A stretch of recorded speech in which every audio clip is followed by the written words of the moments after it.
Gary Payton II suddenly stopped. The Warriors stopped the four-way transfer, very angry. They believe the Blazers withheld medical information about Payton from them. One of the most complex operations that caused the most talk at the close of the NBA's winter market last Thursday is in jeopardy. The Warriors have serious doubts about whether or not the transfer will go through, in which they would recover Gary Payton II, champion with Bay in June, but whose medical review has triggered the alarm. Trailblazers, Pistons and Hawks are pending what the Warriors decide. Today is the deadline. Either the operation is completed or stopped. There are no possible modulations. In principle, there cannot be gray because the market has closed. The transfer, therefore, cannot be qualified. It's done or it's not done.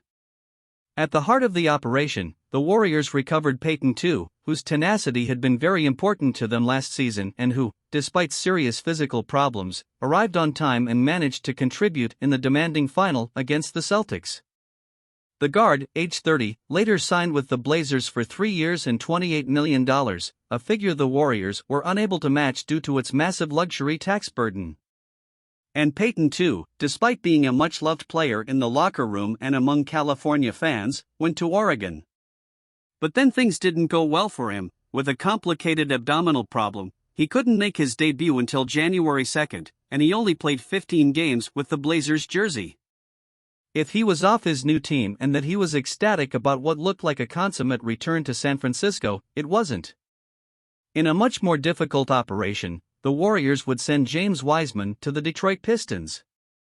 His final surrender with the center forward, just 21 years old and number 2 in the 2020 draft, a very strong bet by the Warriors who, between injuries and obvious gaps in the game, have been a disaster over these 2.5 seasons. The Pistons sent Saddiq Bey and Kevin Knox to the Warriors, and the Hawks, in turn, 5 rounds in exchange for keeping Bey. Finally, the Warriors commanded 3 second rounds and Knox the Blazers. The general manager of the Blazers, Joe Cronin, assured yesterday that Payton was discharged from the doctor and that they are confident is that he is fully recovered and fit to play. The safety of the players is super important to us, and it is something super important for the entire NBA.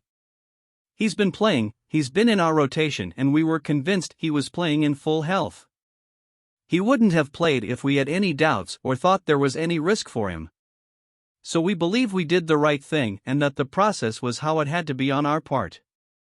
The Warriors don't seem to share that opinion, as guaranteed by Anthony Slater, who covers the buy-in team for The Athletic. They are very angry with all of this. For them, it was a trade-off to win now, at this part of the season. But that player they had to win with now cannot play at the moment, and it was something they didn't know before doing this operation. According to information that Slater publishes along with Shams Charania in The Athletic, Payton II could be out for another 2 to 3 months due to these abdominal problems. The Warriors saw that they still existed. And they cite sources close to the case to guarantee that the point guard has been playing in pain, pressured by the Blazers and receiving injections of Teradol. The Warriors were not told any of this when the trade was negotiated. Then? What did you think? Comment. Subscribe to our channel. All NBA information is here at Golden State's Warriors Hot News. Analytics, stats, and tips.